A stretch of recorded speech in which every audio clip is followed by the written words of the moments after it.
You are about to enter the courtroom of Judge Judith Scheindlin. The people are real. The cases are real. The rulings are final. This is Judge Judy. Judith Scheindlin. All parties have been sworn in. Case number 546. Please take a seat. Thank you. So, what happened to your car, Mr. Hobbs? This dumb beast keyed the side of my Jeep. I don't have the money to pay for it to be fixed, and Locke needs to be brought to justice, since he is inherently bad. Liar! I didn't do anything. Hobbs is a coward. Just because he believes all people are evil doesn't mean I am. All people are inherently good, so I'm obviously innocent. So, let me get this straight. What are the actual facts that prove your innocence, Mr. Locke? Hobbs is a lying cheat. I'm not as petty as him. That's hardly evidence. Mr. Locke, you're losing ground here. Why would Hobbs lie? Your Honor, this is ridiculous. I obviously believe in Hobbs' right to profess his case. In our natural state, we are all equal. But he is abusing his voice and is a danger to our society. Fix my car! I'm abusing my voice? If we were all being treated equally, we wouldn't have a judge here. Doesn't this resemble a dictatorship? A dictatorship wouldn't be a bad thing. When everyone has free reign, nutcases like you keep people's cars. Judge Judy here keeps order by having absolute power. Order! Order! Locke, you are on thin ice. Neither of you have actually presented any evidence. For the last time, Hobbs, do you actually have any concrete evidence that Locke keyed your car? Judge, I'm so glad you brought that up. I happen to have just put in security cameras to prevent the milkman from coming to my house. It caught the whole thing on camera. Your Honor, I present to you evidence 12B. Thank you, Bird. Let's watch this.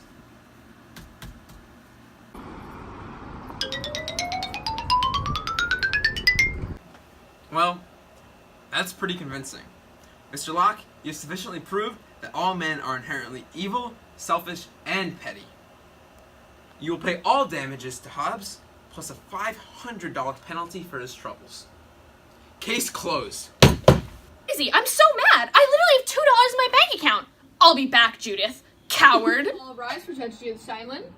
All parties have been sworn in. Please take a seat. Case number 547. Thank you, Mr. Bird. Now, Socrates and Plato, you guys are co-suing, correct? Yes, that's correct. So, Darwin, talk about what happened to your lab equipment. These two trugly Greek men came in my laboratory and destroyed my files and lab materials, including my expensive microscope. I was using those samples to prove my theory of natural selection. That doesn't exist. Hey!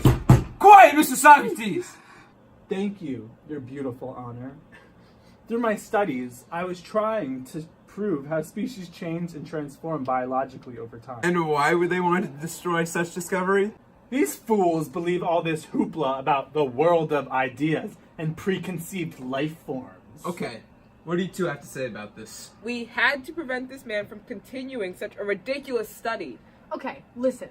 There are two worlds that exist. The world of ideas and the world of the senses. We can only live in the world of the senses. And the world of ideas is where everything in the world of senses exists in its perfect and preconceived form. Therefore, Darwin's theory, including speciation due to change, cannot exist because everything already exists in the world of ideas. Actually, you clowns, natural selection as a theory is clearly superior because the logic that follows it includes survival of the fittest, which is what drives the change of nature.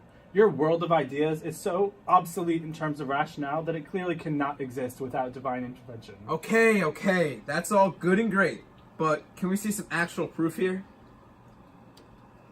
Your Honor, look at this equipment. Your Honor, I submit evidence A. Thank you, Mr. Bird. Let me get a closer look.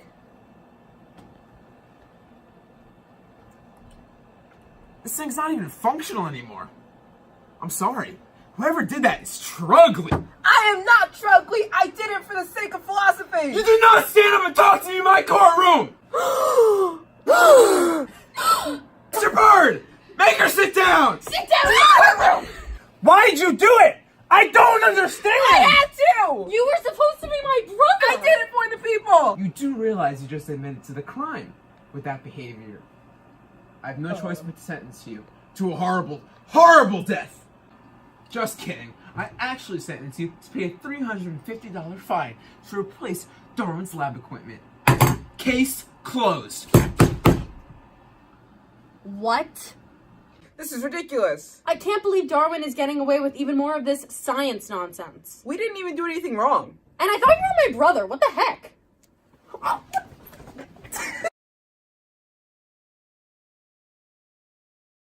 I almost accidentally hit your car. Oh. All rise for Judge Judith Steinland. All parties have been sworn in. Fuck you, Judge. Why you like a coward? All rise for Judge Judith Steinland. All No, I parties- told you I wasn't ready. Would you like to see the microscope? You can show.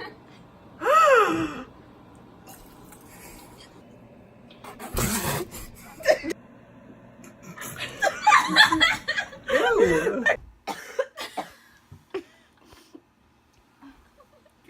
Okay. You good? Yeah. I'm just crying. I am not trugly.